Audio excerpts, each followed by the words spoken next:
Bueno, Dios les bendiga. Me gustaría comenzar con el versículo y luego hacemos la oración. Vamos a buscar en nuestras Biblias, vamos a Hebreos capítulo 11, versículo 6. Y dice: y sin fe es imposible agradar a Dios, porque es necesario que el que se acerca a Dios crea que Él existe y que recompensa a los que le buscan.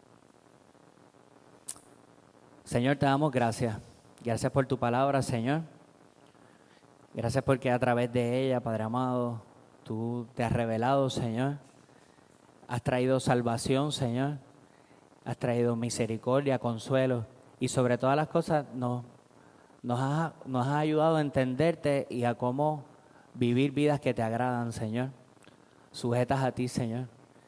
Así que te pedimos que hoy podamos reflexionar sobre la fe, Padre amado, que es un tema que tú llevas un tiempo hablándonos de él, Señor, porque es un tema importante, Señor, y permite que podamos comprender la magnitud de lo que representa, Señor. En el nombre de Jesús. Permite que yo pueda ser solo un vehículo, Señor, que tu Espíritu Santo sea el que realmente haga la obra, Padre amado, porque es solo Él, no depende de mí, Padre. Y ministrale a cada uno conforme a su necesidad. En el nombre de Jesús. Amén. Hay dos palabras que si uno es cristiano son bien importantes que comprendamos la profundidad, ¿verdad?, de lo que son. No solo su definición, ¿verdad?, porque son bien complejas, pero también como prácticamente qué representan. Y son gracia y fe. Esas dos palabras son sumamente importantes para nuestra vida cristiana. Y a la misma vez son palabras que a veces pues tenemos problemas con ellas. O las conocemos ligeramente.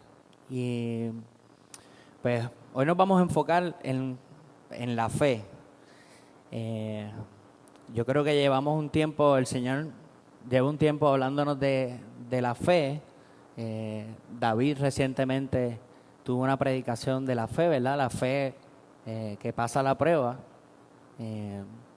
Igual también, por ejemplo, yo el domingo pasado en la de los hábitos, también en el medio, también hubo una intervención de la fe. Porque es que la verdad es que sin fe no hay vida cristiana. Sin ellos no hay entendimiento de Dios. No hay entendimiento de nuestra identidad como hijos de Dios. No podemos entender el plan de Dios. Así que es vital. Y por ejemplo,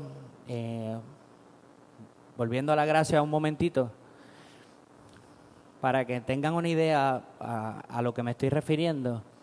Tú le hablas a un padre, por ejemplo, de disciplinar a su hijo con gracia, y a lo mejor lo que piensa que tú le estás diciendo es que lo trate con cariño, que sea, no lo maltrates o ignora eso, o que sea un poco permisivo. Eso no es. La gracia jamás llamaría lo malo bueno y lo bueno malo. Si no, no habría necesidad de gracia. Así que eso es un aspecto. ¿Qué hace la gracia? La gracia, en vez de ante el pecado salir huyendo en repudio, tampoco se acerca a juzgar. Se acerca con misericordia. Y es complejo. Y la gracia de Dios está presente en toda la Biblia, igual la fe. Así que el grueso mayor de la gente, cuando tú le preguntas acerca de la fe, tienen como una fórmula hecha. Y pudiera ser como creer, confiar y fe. Y es como si fueran un ciclo y se repiten. Y eso es un aspecto, pero es mucho más profundo que eso. Así que vamos a Romanos capítulo 1, versículo 17.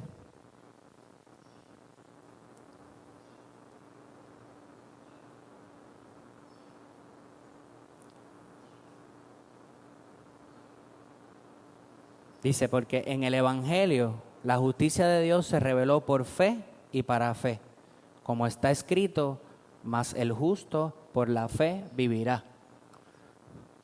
Por la fe vivirá. Si yo te dijera, tú necesitas X para vivir, estoy seguro que captaría tu atención instantáneamente. O sea, si yo te comunico que hay un elemento que tú lo necesitas, que es vital y esencial para tu vida, estoy seguro que me vas a prestar atención. Pues espiritualmente hablando, la fe es eso. Está al nivel del agua, del aire. Es medular. No podemos vivir sin ella. Así que de eso es lo que estamos hablando. Sin fe no se puede ser hijo de Dios.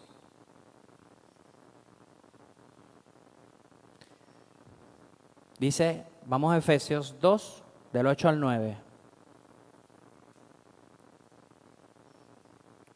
Efesios capítulo 2, versículos 8 y 9.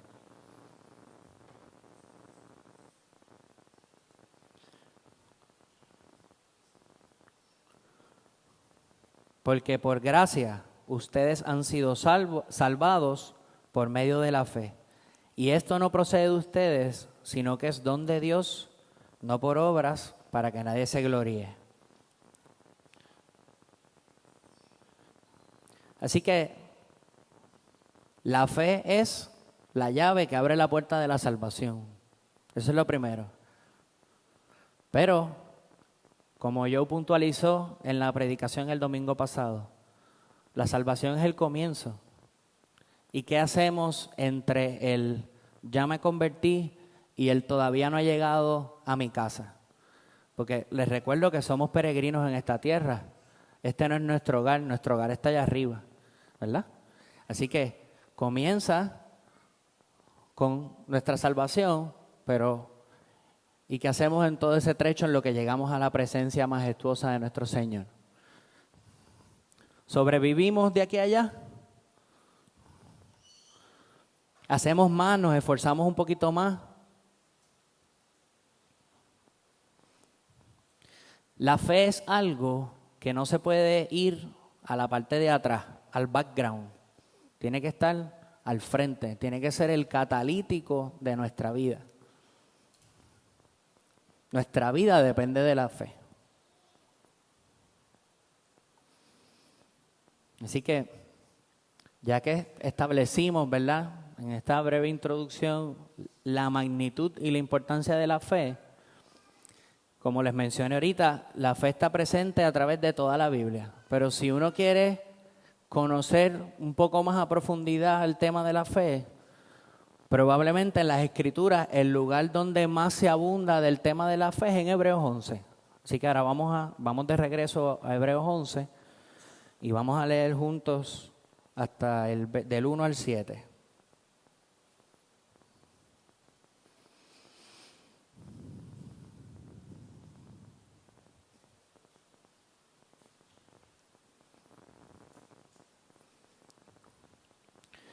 Mateo el otro día, los nenes cuando se montaron en el carro el domingo pasado, vinieron y me dijeron, bueno papá, ahora que eres pastor vas a tener que hacer chistes cuando prediques. Y yo me volteé y les dije, sí, ¿por qué? Me dice, bueno, lo que pasa es que Joe hizo chistes, Abu se pasa haciendo chistes, Pastor Jorge hace chistes, hasta Willy hace chistes.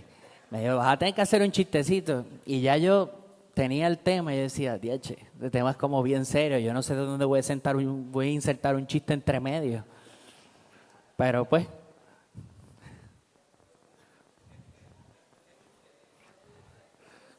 hice ese ahí para honrarlos, ¿ves? Yo trato de no solo honrar a mis padres y a mis madres, yo en la medida en que puedo los honro a ellos también. Dice, ahora bien, la fe es la certeza de lo que se espera, la convicción de lo que no se ve. Porque por ella recibieron aprobación los antiguos. Por la fe entendemos que el universo fue preparado por la palabra de Dios, De modo que lo que se ve no fue hecho de cosas visibles. Por la fe, Abel ofreció a Dios un mejor sacrificio que Caín, por lo cual alcanzó el testimonio de que era justo, dando Dios testimonio de sus ofrendas, y por la fe, estando muerto, todavía habla. Por la fe, Enoc fue trasladado al cielo para que no viera muerte, y no fue hallado porque Dios lo trasladó. Porque antes de ser trasladado recibió testimonio de haber agradado a Dios. Y sin fe es imposible agradar a Dios, porque es necesario que el que se acerca a Dios crea que Él existe y que recompensa a los que lo buscan. Por la fe, Noé, siendo advertido por Dios acerca de las cosas que aún no se veían, con temor reverente preparó un arca para la salvación de su casa, por la cual condenó al mundo y llegó a ser heredero de la justicia que es según la fe. Así que el pasaje comienza definiendo lo que es fe, ¿verdad? La fe es la certeza de lo que se espera, la convicción de lo que no se ve. Ahora, es importante, ¿verdad? Toda la gente vive por fe. Todo el mundo, no hay nadie en este planeta que no viva por fe. La diferencia, ¿verdad?, de nosotros es quién es el objeto de nuestra fe. Y no necesita la aclaración, ¿verdad? Estamos en la Biblia. Eso es como que alguien esté trepado en una escalera y yo le diga, bájate. Él sabe que yo le estoy mandando a bajarse de esa escalera. Yo no le tengo que decir, mira, de la escalera bájate. O sea, la palabra de Dios, la revelación de Dios, obviamente es fe en Dios. No hace falta que lo dijera. Pero al mundo como que se le olvida y hay que aclarárselo. Y es importante porque aún la gente que dice, o sea, todo el mundo cree en cosas que no ha visto.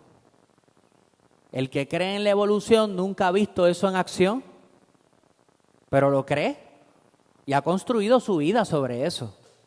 El que dice que es ateo hace verdades absolutas en su vida también y vive sobre ese fundamento.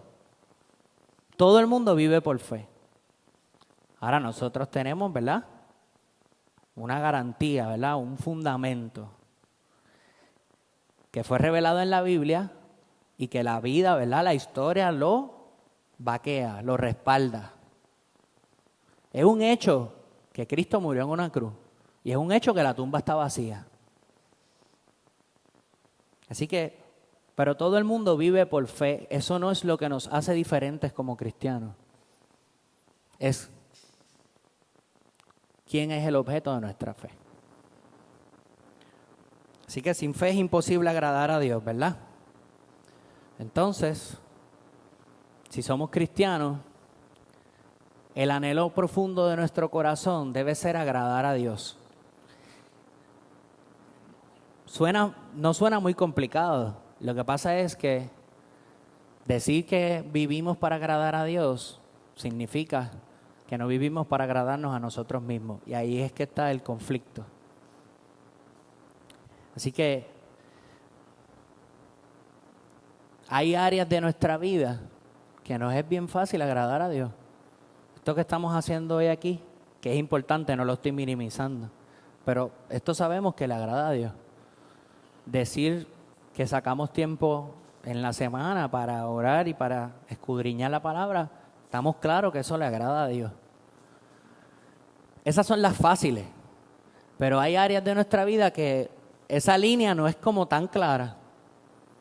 Y les voy a dar un ejemplo. Y estoy seguro que puse el peor al principio para salir de lo más malo. Yo estoy seguro que cuando ustedes vinieron hoy aquí no pensaban que iban a escuchar la palabra sexo en la predicación. Así que, pero hasta en eso, o sea, a eso es a lo que voy. Automáticamente uno piensa en eso y uno no piensa en agradar a Dios. No nos es automático como pensar en orar. Pero sí, todo lo que hacemos en nuestra vida es para adorar a Dios y para agradar a Dios. En ese momento, usted va a adorar a alguien, o se va a adorar a usted mismo, o va a adorar a su esposa, o adora a Dios. ¿Por qué traigo ese punto? Bueno, pues, si tenemos que glorificar a Dios con toda nuestra vida, pues hasta en eso, usted no es primero. No entre en eso pensando en usted. Piense en su esposa, para que usted cumpla lo que dice en Efesios capítulo 5, ¿verdad? Que usted la ama como Cristo amó a la iglesia, que estuvo dispuesto a morir por ella. Que su mujer no se sienta como un objeto, sino que se sienta amada, valorizada. Suena como medio loco, pero por ahí hay un montón de esposas cristianas que no se sienten valoradas. Son cosas que nos hacen pensar. Dios es honrado por cómo uso mi cuerpo.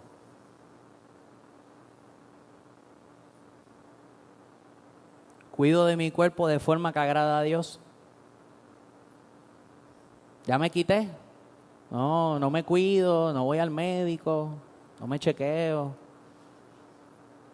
no me tomo los medicamentos, no hago un aguaje ni de caminar un ratito. Tu cuerpo es templo del Espíritu Santo.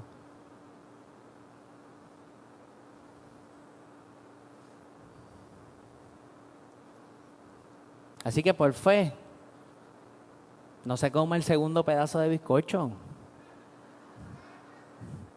Cómase uno. O no repita mantecado. Cómase la primera porción que se comió. No se coma 5 cantos de pizza, cómase 3. Cuídense. Hagan 3 días a la semana, 20 minutos. Salga a caminar. No tiene que correr. Camine, ejercítese. Vaya al médico una vez al año. Chequéese. A veces somos tercos.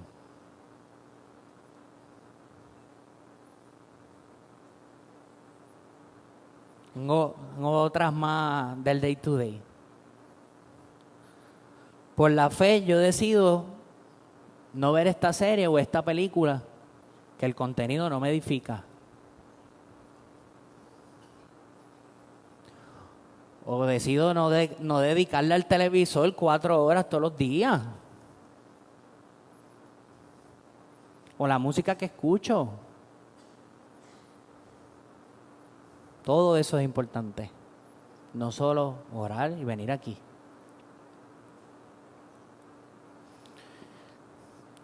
Si alguien que no es cristiano me estuviese escuchando ahora mismo, pues a lo mejor dice, ese muchacho lo que eso es un legalista, un fundamentalista.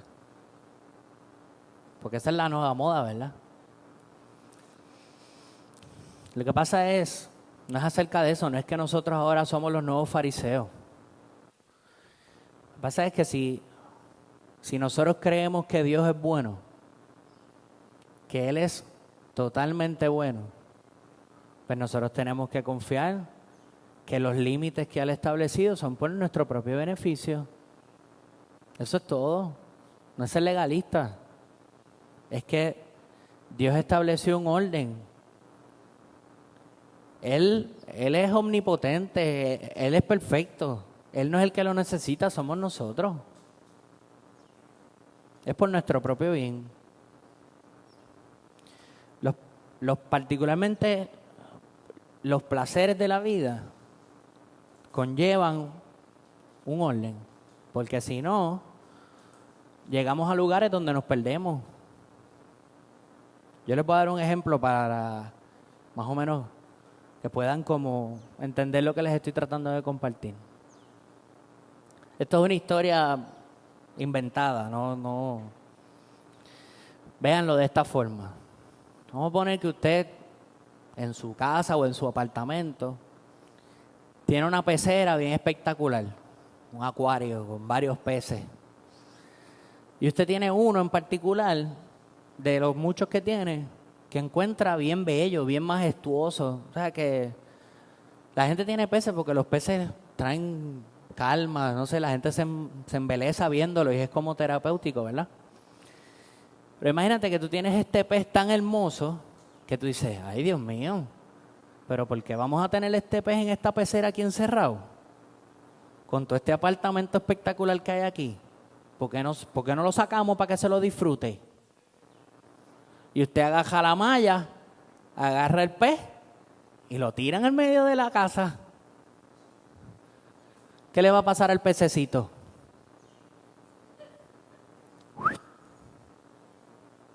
Ya no tiene el oxígeno que necesita del agua.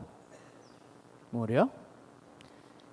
Él está diseñado para estar ahí. Nosotros estamos diseñados para estar donde Dios nos estableció los parámetros. Fuera de los parámetros de Dios lo que hay es muerte. Eso es lo único que nos espera. Así que es por nuestro propio bien. Confiemos en que Dios es más inteligente, que su voluntad es perfecta. Él nos ama y Él sabe lo que nos conviene. Vamos de nuevo a Hebreos. Vamos a volver a leer ese versículo 6 otra vez. Espérate. Aquí. Que fue con el que empezamos. Estoy repitiendo y repitiendo y repitiendo, a ver si se nos graba. Y sin fe es imposible agradar a Dios, porque es necesario que el que se acerca a Dios crea que Él existe y que recompensa a los que lo buscan. Interesante, ¿verdad? Porque dice, es importante que crean que Él existe. Así que cuando reflexioné sobre el pasaje, dije, ok, yo sé que Él existe, pero como que me quise obligar a definirlo, como que a ponerle una definición. Entonces, lo chévere de la Biblia es que la misma Biblia te ayuda a descifrar la Biblia. Cuando estés en duda, tienes que reflexionar sobre otros pasajes que te ayuden, ¿verdad?, a llegar a la conclusión que quieres llegar. Entonces, tratando de encontrar una forma simple de definir, ¿verdad?, a Dios, pues pensé en Hechos capítulo 17, cuando Pablo predica en Atenas al Dios no conocido, ¿verdad? Porque Pablo está presentando al Señor, ¿verdad? Pues lo está describiendo. Así que y esto debe ser una buena forma, ¿verdad?, de explicarlo. No voy a leer el capítulo, pero cuando reflexionamos sobre la exposición de Pablo, saltan tres cosas del Señor que Él utiliza, ¿verdad?, para presentárselo a los griegos. Y es Dios como creador, Dios soberano y Dios nuestro Salvador. Esas son las tres cosas que Él puntualizó para explicar a Dios. Pues vamos a usar esas tres. Si vamos a comenzar con Dios, creador de todo lo que existe. Eso nosotros lo decimos muy fácil. Nadie aquí tiene duda de que Dios es el creador de todas las cosas. Pero afirmar que Dios es nuestro creador, aparte, ¿verdad?, del reconocimiento de eso carga de decir que Dios es nuestro creador y el creador de todo carga con dos pesos. Y son que Él es dueño de nosotros, porque Él nos hizo, y que tenemos un propósito, porque todas las personas cuando crean algo lo diseñan con un propósito.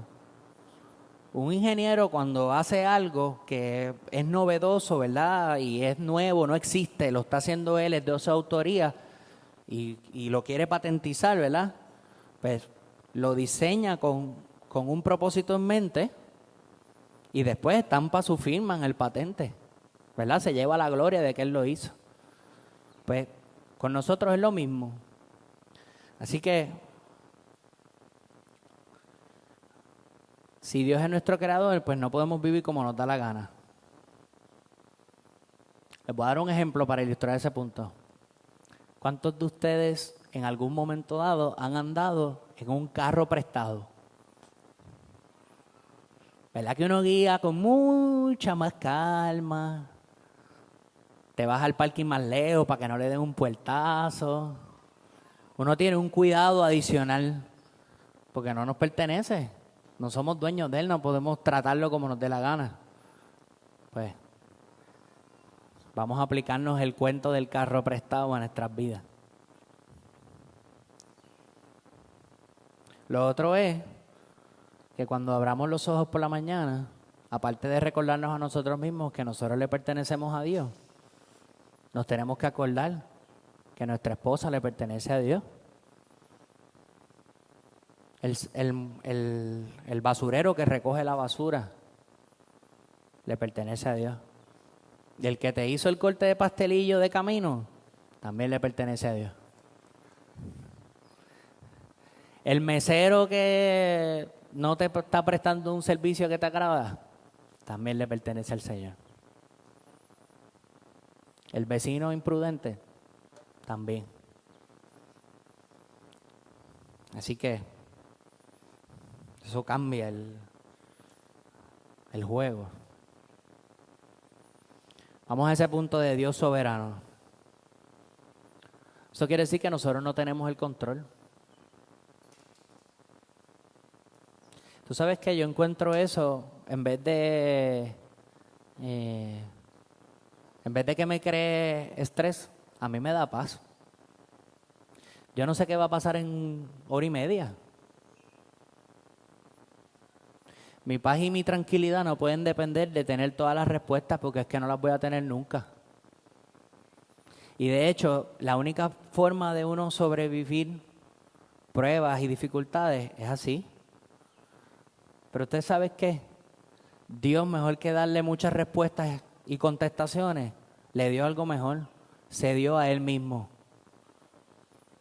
Así que descanse en eso, no quiera saberlo todo. Eso es un privilegio reservado solo para Él.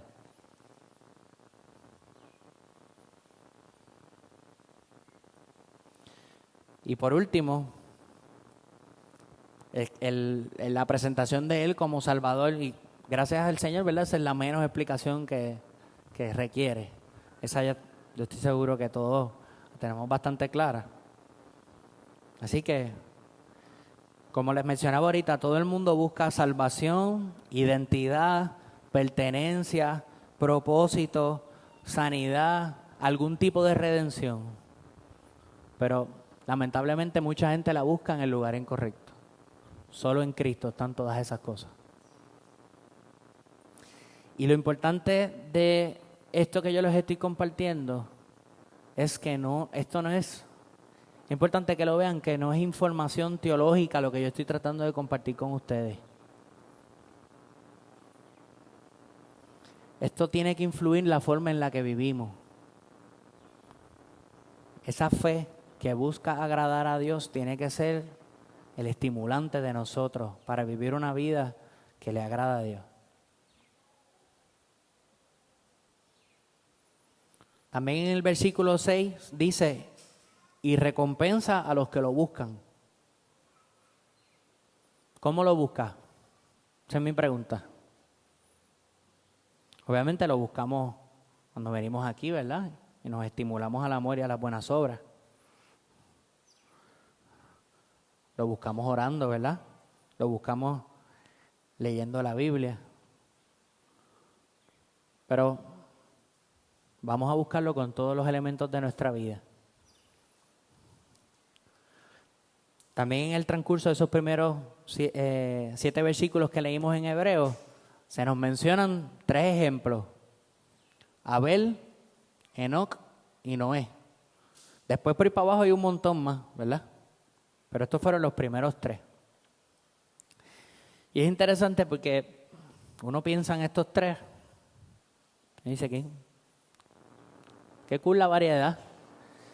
Y obviamente hay propósito en eso, ¿verdad? Representan tres cosas distintas, a mi entender. Yo pensé en Abel y pensé en adoración, porque lo que se resalta de Abel, ¿verdad?, es su sacrificio, ¿verdad? Es su sacrificio agradable al Señor. Y eso es adorar al Señor. Así que siempre tenga eso presente como un elemento importante de nuestra fe, adorar al Señor. Y fíjense que de Abel sabemos muy poco, pero ese dato pequeño que sabemos es suficiente para que todavía hoy,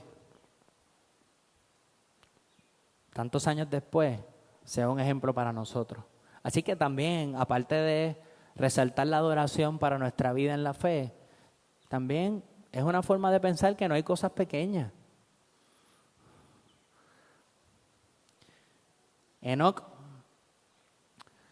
A Enoc le adjudiqué la palabra que básicamente le podemos adjudicar a todos los ejemplos que están en el capítulo, y es la obediencia, ¿verdad? Era una persona obediente al Señor, fue hallado justo en el Señor y por eso no murió. El Señor se lo llevó. ¿Y cómo es lo que sabemos de él? Ahí lo voy a dejar. No me voy a poner a inventar. Y después tenemos a Noé, que también fue obediente, pero con Noé hay un elemento adicional. Y es un elemento que cuando yo me puse a tratar de reflexionar en las clases de catacumbita y esas cosas, no es un punto que se resalte. Y es el asunto de la perseverancia, de esa consistencia con el tiempo, de serle fiel al Señor. Y les voy a decir por qué lo digo. Si usted hace y no nos brinca porque no hay un versículo que diga, y Noé fue perseverante porque estuvo tantos años construyendo el arca. Para usted reflexionar sobre el tiempo que Noé estuvo construyendo el arca, usted tiene que hacer matemática. Tiene que coger el capítulo, fijarse en que el Señor había dicho que en 120 años venía el diluvio, que eso era el tiempo que le había dado a la gente. Y ya empieza, como quien dice, el reloj el disaster clock empieza a correr hacia abajo. Entonces después te tienes que fijar en la edad que él tenía cuando le dieron la instrucción. Entonces después tienes que estar pendiente a la edad que tenían los hijos cuando se bajaron del arca. Pero se entiende que él se tardó aproximadamente 75 años en construir el arca. Así mismo me quedé yo, mudo. 75 años en construir el arca. Y les recuerdo que el arca es del tamaño de un estadio de fútbol americano. Les recuerdo que no había Home Depot. Así que Noé no fue a Home Depot el primer día que Dios le dio la instrucción a comprar todos los materiales. Noé tuvo que trabajar no solo en construir el arca, sino en suplirse de los materiales. Así quiere decir que cortó los arbolitos, le dio la forma, y su gran fuerza laboral era él y sus hijos. That's it. Ya está. 4 gatos. Él y Jafet, Cam y Sem. 4 personas. Y en el transcurso de 75 años, pues de momento no tengo claro si a lo mejor el chiquito todavía era muy chiquito para ayudar heavyweight. Así que, aparte de todo eso, que yo pensaría que no hay que decir absolutamente nada más, piense en que lo que está ocurriendo es que la maldad de la tierra ha llegado a tal nivel que Dios va a borrar a todo el mundo de la faz de la tierra. Eso quiere decir que toda la gente que él tenía a su alrededor, no solo no le dieron la mano, estoy seguro que se burlaron de él, que lo rechazaron, que no dudes que a lo mejor algún día alguien le metió un pie para que se cayera también. O sea, fue ante unas circunstancias horrible. ¿Tú sabes lo que tú estás 75 años construyendo un barco?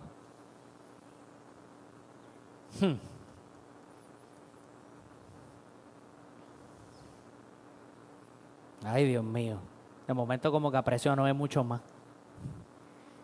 Me pasó como cuando preparé la predicación de los amigos, que cuando entré a profundidad, ¿verdad? A leer esa relación de Jonatán y David, como que Jonatán hizo así, ¡cha! Así que, y nada, vamos a los versículos del mismo capítulo de Hebreos 11, 17 y 19 para hablar un poquito de Abraham, que yo sé que conocemos bastante la historia, pero la verdad es que es difícil tocar este tema y no hablar de él. Aquí David también pues nos puso al día recientemente. Pero quiero puntualizar unas cositas. Dice en Hebreos 11, 17 al 19, por la fe, Abraham, cuando fue probado, ofreció a Isaac, y él, que había recibido las promesas, ofrecía a su único hijo. Fue él quien se le dijo, en Isaac te será llamada descendencia. Él consideró que Dios era poderoso para levantar aún entre los muertos, de donde también, en sentido figurado, lo volvió a recibir. Vamos a mirar momentáneamente cómo opera la fe. El fundamento de la fe de Abraham, él puso, ¿verdad? Lo que, hablando nosotros, ¿verdad? De lo que la fe debe ser, el catalítico. El catalítico de la fe de Abraham estaba fundamentado en una promesa. Y era que el Señor le había dicho que él iba a tener un hijo y que ese hijo, a través de él, todas las tribus de la tierra serían bendecidas. Pero Dios le dijo eso, pero el nene no nació al otro día. Esperaron y esperaron y esperaron y esperaron. Y uno pensaría que eso hubiese sido suficiente. Pero no. Después de que se lo dio. Y no fue el día siguiente también. Le dio un rato con él para que se encariñara con él y lo amara más. Porque los hijos uno los ama desde el primer día, desde el momento en que salen, pero pasa el tiempo y uno se sigue enamorando de ellos más todavía. Esa es la locura de la paternidad. No importa que pase el tiempo y le estás dando break a que ellos hagan cosas que no te agradan, como quieran, no los ama más, es algo absurdo. Pues sí, después de que ya se había encariñado con él, dije, no, pero espérate, vamos a sacrificarlo. Y es interesante porque volvemos a un punto que les traje ahorita. Abraham no tenía claro lo que iba a pasar. Fíjate que es evidente por lo que él pensó que Dios lo iba a resucitar. Eso no fue lo que ocurrió, no pasó así. Así que no era que él lo tenía claro. Él pudo ejecutar, ¿verdad? Y pasar la prueba, que fue como David lo planteó. No porque tuviese claro lo que iba a ocurrir. Así que me hizo reflexionar sobre las tres cosas que él sí tenía. Él no lo tenía claro, pero que sí tenía, que lo ayudó a pasar la prueba. Él tenía el mandato de Dios, el mandamiento, la orden que le dieron. Pero si Dios es bueno, tenemos que creer que sus mandamientos son buenos y son para nuestro beneficio. Tenía las promesas de Dios. Él ya la había visto. Él tenía un historial con el Señor. El Señor le hizo una promesa y la cumplió.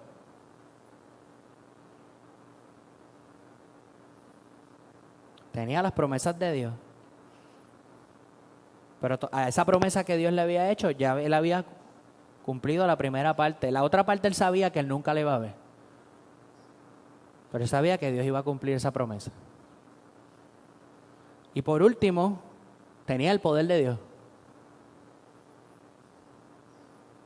¿Por qué sabemos que él está claro del poder de Dios? Bueno, porque él tiene el conocimiento. Aquí dice que él sabe que Dios resucita a los muertos.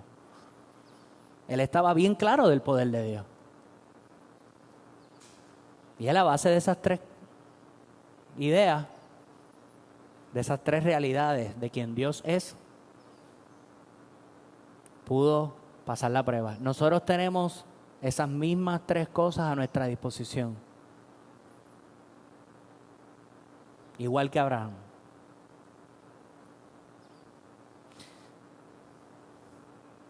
Sin fe es imposible agradar a Dios. ¿Qué es importante? Nadie se convierte en un héroe de la fe de un día para otro. Un día a la vez. Levántese mañana por la mañana cuando abra los ojos con la meta de vivir ese día con fe que agrada a Dios. No, o sea, a veces leemos estas historias y quedamos bien maravillados con ellas y pensamos que esto no es posible para nosotros, que estos fueron otros tiempos. Pues usted sabe qué, estamos equivocados. El que piense así está equivocado. No tan solo es posible. Nosotros tenemos un elemento que ellos no tenían. Nosotros tenemos el Espíritu Santo. Nosotros tenemos una versión del poder de Dios que ellos no tenían acceso. Nosotros sí. Así que si Abraham y Noé pudieron, nosotros también podemos. Una vida de fe es una vida rendida al poder del Espíritu Santo. Si volvemos a esta idea, ¿verdad?, de que vivimos para agradar a Dios y no para nosotros mismos, y usted está buscando todos los días vivir una vida de fe que agrada a Dios, yo le garantizo, garantizado, porque no fui yo el que lo dije, lo dijo el Señor. El Espíritu Santo le va a dar a usted los recursos para vivir una vida que agrade al Señor. Voy a cerrar, les voy a leer algo que leí. Es como, ¿verdad?, de las muchas cosas que yo leo con regularidad. Sigo una página de Estados Unidos que se llama La Coalición por el Evangelio. Y el otro día un pastor escribió algo, o sea, escriben muchas como reportajes y artículos y cosas. Y ya yo había recibido, ¿verdad?, el tema de parte del Espíritu Santo. Y cuando leí esto, dije, qué chévere para terminar la predicación, porque es como decir, los héroes de la fe existen en el presente. A veces hasta con un solo escrito, con un gesto, podemos bendecir tanto que nos podemos convertir en héroes de la fe para otras personas. Y eso no es para nuestra gloria, ¿verdad? Es para la gloria del Señor. Les voy a leer.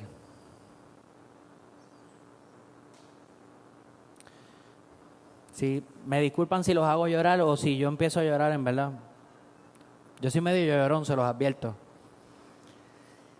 Esto lo escribió, el pastor se llama John Mushimi. Es difícil porque me parece que él es de Kenia, creo que es. La corta vida de mi hijo no fue un desperdicio.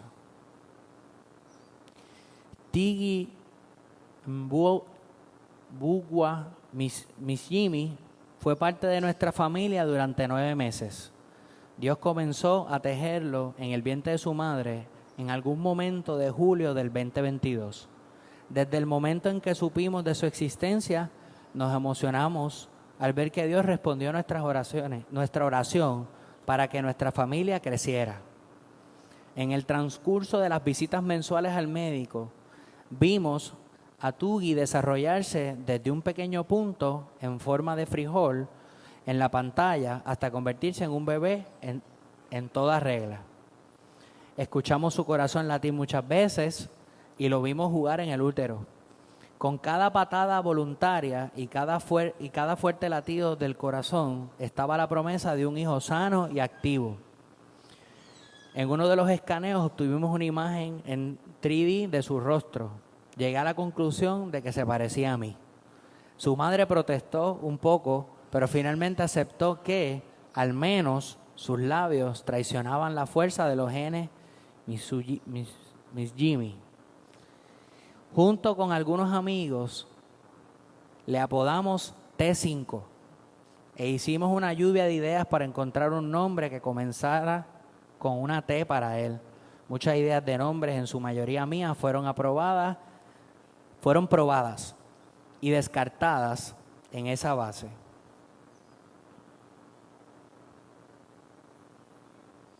Sus hermanos Taji, Tami, Tía y Tando tenían un par de sugerencias de nombres que también fueron rechazados más amablemente. Sus hermanos estaban muy emocionados de que él se uniera a la familia, mientras lo llamábamos T5. Ellos lo llamaban el bebé. Debimos responder 100 preguntas de ellos sobre el bebé. ¿Qué come el bebé? ¿Puede hablar el bebé? ¿Está durmiendo el bebé? ¿Cómo saldrá el bebé? ¿Cómo saldrá el...? Ajá, o sea, se me repitió ahí. El predecesor, o sea, el hijo anterior, inmediato de Tugi, Tando, aportó una pequeña taza verde para que bebiera. O sea, que el nene de sus propios vasitos ya le había separado uno que era para su hermano. Y le hablaban a Tugi todo el tiempo. Le decían, hola, cariño, adiós, bebé. O sea, que constantemente le hablaban en la barriga. Incluso antes de su nacimiento, Tugi contribuía con mucho al tema de la conversación de nuestra familia y amigos. Él fue amado, fue cuidado, fue provisto y protegido. Y luego llegó el 22 de marzo del 2023. Sin que nosotros supiéramos, mientras giraba y jugaba en el vientre de su madre, Tugi se envolvió en el cordón umbilical alrededor de su cuello. Lamentablemente su vida se esfumó de él. Mi esposa Mumbi notó más tarde, ese mismo día, que no podía sentirlo moverse tanto como estaba acostumbrada. Había tenido un día ajetreado haciendo preparativos finales para Tugi con su abuela, por lo que atribuimos los pocos movimientos a que estaba dormido. Habíamos escuchado que a las 38 semanas era bastante común tener menos movimientos a medida de que el bebé ocupaba más espacio en el útero. Así que decidimos ir al médico al día siguiente si las cosas no mejoraban. Fuimos. Primer escaneo, no se escuchó latido. Segundo escaneo, una mirada preocupada en el rostro del médico. Tenemos un problema, dijo. ¿Se ha ido el bebé? Preguntamos. Sí. Nuestro mundo se nos hizo añicos. Entre lágrimas de dolor e incredulidad, informamos a familiares y amigos cercanos, quienes rápidamente acudieron a nuestra ayuda. Poco después estábamos en el ala de la maternidad del Hospital Aga Khan, preparando a mi esposa para atravesar el arduo proceso del trabajo de parto y el alumbramiento. Se necesitó un grado inusual de fortaleza para dar a luz a nuestro bebé sin vida. Aún así, por la misericordia de Dios, lo hizo, y 24 horas después teníamos en nuestros brazos el cuerpo de nuestro pequeño Tugi. Una semana después celebramos un servicio y enterramos su cuerpo en el cementerio. A raíz de nuestra pérdida hemos recibido y continuamos recibiendo consuelo y cuidados excepcionales de los santos de la Iglesia Bautista Emanuel. Oraron, visitaron, llamaron, enviaron mensajes de texto, entregaron comida, dieron financieramente. Nuestras familias también nos sirvieron desinteresadamente durante la experiencia de pesadilla. Otras comunidades nos brindaron su atención y apoyo de diversas maneras. La vida de Tugi estuvo llena de dignidad y valor. En sus 268 días vividos en el vientre materno, esto es algo de lo que Tugi hizo por nosotros. Obviamente, primero hay que relatar el proceso oscuro, ¿verdad?, de lo que están viviendo, para que lo que él va a explicar ahora cobre más valor y entiendan por qué bendice tanto leer esto. Nos hizo ver y apreciar el poder de Dios. Cada escaneo era una ventana a la maravilla de la intrincada sabiduría de Dios. Nos trajo gran alegría. Su mismo ser era un deleite para nosotros. Los sonidos de los latidos de su corazón, sus patadas y movimientos, la imagen de su rostro en el escaneo 3D y nuestras proyecciones de cómo se vería y cómo sería cuando naciera fueron una fuente de gran alegría de parte de Dios. Nos hizo orar. Él fue a menudo el tema de nuestras peticiones y acciones de gracias a Dios. Pedimos un embarazo saludable y Dios en su gracia nos dio uno en Tugi. Enriqueció nuestro matrimonio. El hecho de que mi esposa estuviera embarazada de Tugi creó muchas oportunidades para que ella y yo nos sirviéramos mutuamente, que de otra manera no hubiésemos tenido. Eso fue bueno para nosotros. Incluso en su muerte, Tugi nos recuerda, débil pero claramente, la historia del Evangelio. Verás, hay otro que perdió un hijo. La diferencia es que él perdió un hijo para que Mumbi y yo y muchos otros pudiéramos tener la vida eterna. Dios Padre entregó a su Hijo Jesucristo, el encarnado, que murió para salvarnos. Su muerte, a diferencia de la de Tugi, no fue un accidente, sino un acto voluntario para hacer expiación por todos los que se apartaron del pecado y confiaron en Él. No se quedó muerto, sino que resucitó victorioso sobre la tumba. Su resurrección garantiza que un día Tugi también resucitará junto con nosotros. Nos reuniremos una vez más en una vida indestructible y juntos contemplaremos a nuestro Dios. Aunque la vida de Tugi fue corta, no fue en vano. Fue un regalo de Dios, aunque estaba destinado a ser disfrutado y administrado solo por un breve tiempo.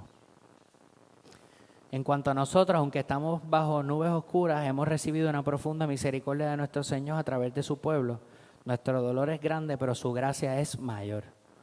Aplastados como estamos por la repentina muerte de Tugi, besamos la vara que nos hiere y decimos: Jehová dio y Jehová quitó. Bendito sea el nombre de Jehová. Job 1:21. No se pueden encontrar mejores palabras para concluir que las del rey David cuando su propio hijo murió pequeño. Iré a él, pero él no volverá a mí. 2 Samuel 12:23. Aquí tenemos una persona que probablemente en el momento más duro que cualquier persona puede experimentar, aún así decide ver la voluntad de Dios. Si Él puede, nosotros también. De eso se trata. El Espíritu Santo le da fuerza a uno que uno no sabe que uno tiene. Vivamos conscientes de eso y vivamos una fe que agrada a Dios. Nada, el que Dios haya puesto en su corazón querer que su fe sea la gasolina de una vida en adoración al Señor, póngase de pie y permítame orar por usted, para que el Señor le dé lo que usted necesita para cumplir el propósito de Él en su vida. La majestuosidad de esto es que Dios da la instrucción, pero Dios mismo da su poder para que lo podamos lograr. No estamos solos. Así que te alabamos y glorificamos tu nombre, Padre amado. Gracias porque es un privilegio, Señor, darnos cuenta, Señor, de cuáles son tus expectativas para con nosotros, Señor, pero tener la paz de que tú mismo nos ayudas a lograrlo, Señor, que no estamos solos, Señor, que tu Espíritu Santo nos mueve, Señor, nos guía a toda verdad, Señor, nos empodera, Padre amado, para ser hijos tuyos, Señor. Te pedimos en esta mañana, Señor, que tú trabajes con cada uno de nosotros, Señor, y nos ayudes a vivir una vida de fe que te agrada, Señor. A que un día a la vez, Señor, poco a poco vayamos construyendo, Señor, la historia que tú escribiste para nosotros, Señor. Y que algún día, Señor, aunque sea para una sola persona, seamos considerados héroes de la fe. No para nuestra gloria, Señor, sino para la tuya, Padre amado. Para cuando la gente nos vea, simplemente le apuntemos a Jesús, Señor. Para que le apuntemos a aquel, Señor, que no escatimó nada, Señor. Ni el ser Dios, ni tan siquiera eso, Padre amado. Estuviste dispuesto a despojarte en un segundo, Señor, de tu gloria. Hacerte hombre, Señor. Humillarte. Y no solo morir, Señor, morir una muerte de cruz, Padre amado. Gracias, Señor, por el regalo de Jesús, de la salvación, Señor. Permite que a través de nuestra vida de fe que te agrada, Señor, honremos ese sacrificio, Señor. Y gracias porque no depende de nosotros, Señor. Si nos humillamos, Señor, y nos consideramos vasijas vacías, Padre amado, para que tu Espíritu Santo nos llene, esa tarea, Señor, de momento ya no es imposible, Padre amado. Porque para el Dios creador de los cielos y la tierra no hay nada imposible. Te damos la gloria y la honra y te pedimos por el nombre de aquel que murió en la cruz por nosotros, que esto se cumpla en nuestra vida. En el nombre de Jesús.